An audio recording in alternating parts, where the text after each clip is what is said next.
बिस्मिल्लाहिर्रहमानिर्रहीम।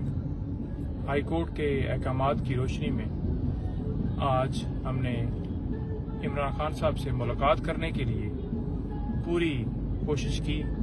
रात से लगे हुए थे। रात से जो जेल के अहकाम हैं उनसे हम राब्ता कर रहे थे कि हमारी मुलाकात करवाई जाए, जो कि कानूनी तौर पर हमारा हक है।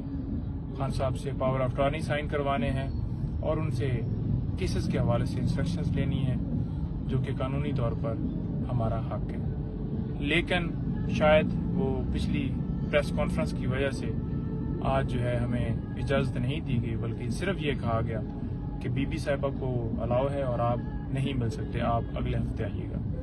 तो हमारी तरफ से किसी तरह से ना कोई मजम्मत की गई है, सिंपली हमने रिक्वेस्ट की है और पुरसुकून तरीके से आप देख रहे हैं कि बिल्कुल खैरियत से वापस जा रहे हैं और कोई ऐसी वहाँ पे लड़ाई या कोई हाथापाई नहीं हुई। जैसा कि कल वो एक FIR जो है दर्ज की गई थी, हमारे जो दूसरे दो मोअज़्ज़ज़ शेर अब्दुल मरवत साहब और बैरिस्टर उमैर न्याज़ी साहब आए थे और उन्होंने कोशिश की और बाद में जो है वो ये कहा गया कि इन्होंने आके लड़ाई की है और उनके ऊपर FIR जो है दर्ज कर दी कि इन्होंने मजम्मत की। हालांकि वो बिल्कुल ठीक थे, कोई उनकी वर्दियां जो हैं वो नहीं फटी हुई थी, क्योंकि अगर लड़ाई होती तो डेफिनेटली पुलिस इतनी ज़्यादा तादाद में होती है, तो दो बंदे अगर आगे से कोई मजम्मत करते हैं तो इनके भी तो कुछ कपड़ों के ऊपर कुछ होना था।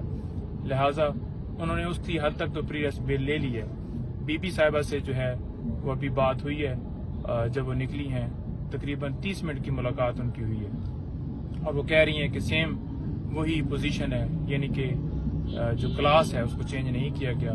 इतना उन्होंने पैगाम दिया है। बाकी उन्होंने कहा है कि ठीक है, आप सिंपली ये बता दें। लीगल टीम की आज मुलाकातें हुई, हम इंशाल्लाह दोबारा जो है वो कोशिश करेंगे। देखिए, इस्लामाबाद हाई कोर्ट ने जो ऑर्डर दिए उस पर कंप्लाइंस करवाना, उसका हुक्म मानना जेल हकाम की ड्यूटी थी, जो कि नहीं माना गया।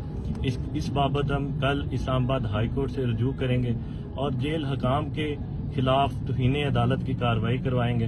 देखें, इमरान खान साहब से लीगल टीम की मुलाकात ना करवाना, तो ये बहुत सारा हमें शक होने लगता है कि जो जैसा इमरान खान साहब के साथ जेल में गैर इंसानी सलूक किया जा रहा है, किस तरह उनको एक सेल में रखा जा रहा है कि शायद उस तरह के सेल में दहशत गर्दों को भी नहीं रखा जाता। तो ये साबिक वज़ीर आज़म है, 27 साल उन्होंने इस मुल्क के लिए, रूल ऑफ लॉ के लिए जो उन्होंने कुर्बानियां दी हैं। तो ये सोचना चाहिए अदालतों को भी कि किस तरह उनके अहकामात को हवा में उड़ा दिए जाते हैं।